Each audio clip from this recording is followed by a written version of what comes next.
5 Kurdish opposition groups of Iran announced the formation of a coalition against the Islamic Republic of Iran. Their stated aim is to overthrow the regime of Tehran. As tensions rise between Iran, the United States, and Israel, a critical question emerges. Could Kurdish forces become a decisive factor in a wider regional confrontation? Or is this coalition more symbolic than strategic? And why is it happening now?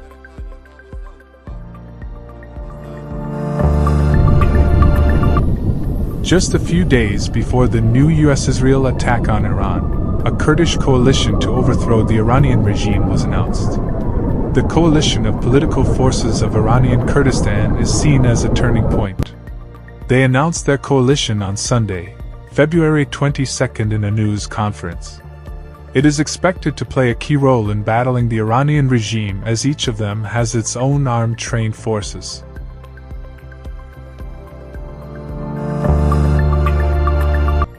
The announcement of the coalition received extensive media coverage beyond Kurdish and Persian media. Mohammad Nazif Qadri, a member of the Executive Committee of the Democratic Party of Iranian Kurdistan, said the overthrow of the Iranian regime is one of the main goals of the coalition of political forces in Kurdistan. He told VOA Kurdish, "The main goals of the coalition are to overthrow the Islamic Republic of Iran, establish a democratic system and work to achieve the rights of the Kurdish people in Iranian Kurdistan."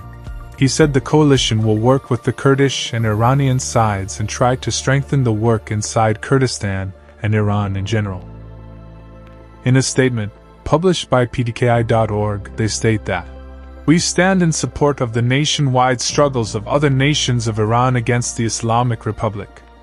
In this phase, we emphasize the necessity of political and field coordination, as well as a joint struggle between the political parties and civil organizations of Iranian Kurdistan and those of the other parts of Iran." Alongside advocating for the formation of a comprehensive and democratic transitional period, the foundation of any cooperation and alliance we form with other parties must be the official recognition of the national rights of peoples of Iran, the acceptance of democracy, and the rejection of all forms of dictatorship.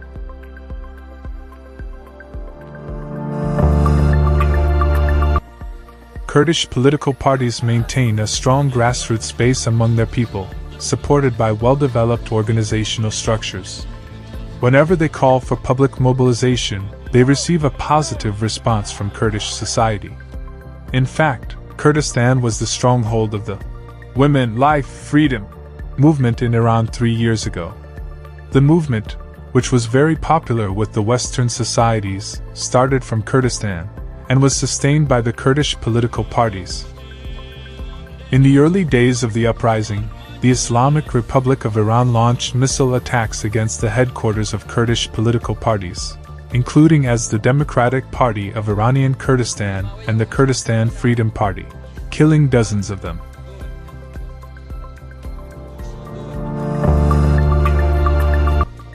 The Democratic Party of Iranian Kurdistan alone fought the Islamic regime of Tehran, engaging in intense clashes across 4 provinces of Iran for more than 15 years, from 1979 to 1995.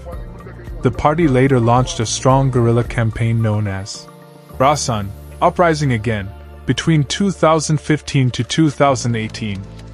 This period coincided with the height of influence of Qasem Soleimani, the Iranian general, who was widely regarded as a powerful military figure across much of the Middle East. Even though the regime was seen as a dominant power at the time, the Kurdish forces challenged the regime, drawing significant media attention both within and abroad.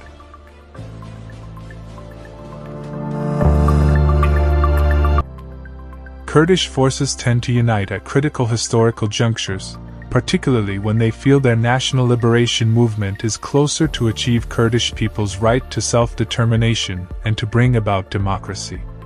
Their geopolitical position is highly significant.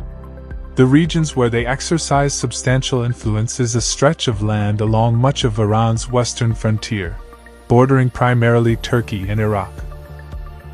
Should the regime in Tehran weaken, They would be able to cross the borders of these countries easily as they have established stronghold in these mountainous border regions for decades.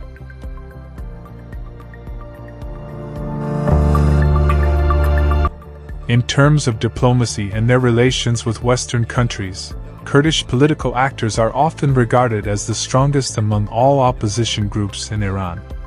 Most importantly, the Kurdish movement is widely perceived, both regionally and internationally, as an authentically pro-democracy movement.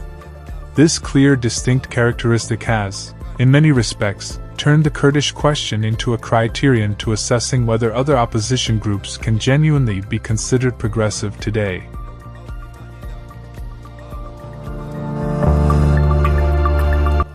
To illustrate the point, Reza Pahlavi, the son of the deposed Shah of Iran, has more than any other opposition figure claimed that he, alone, can be the leader of people during the transitional period in the event of regime change in Tehran. Yet, many non-Kurdish political figures, in televised debates and public discussions, have challenged this claim, arguing that he is not considered as a potential ally of the Kurdish forces, let alone being accepted as a leader by them. For these critics, acknowledgement of Kurdish political rights is a benchmark of democratic credibility.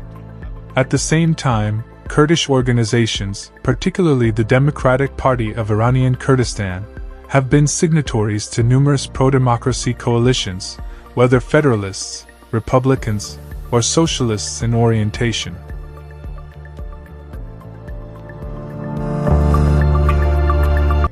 What can be their significance these days?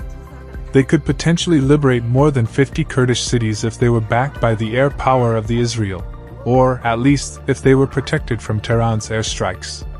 Such a liberated region could serve as a secure base for other armed opposition groups. In coordination with Kurdish forces, it might function as a strategic sanctuary from which they could organize broader operations across other parts of Iran with the ultimate objective of advancing toward Tehran and seeking to overthrow the regime.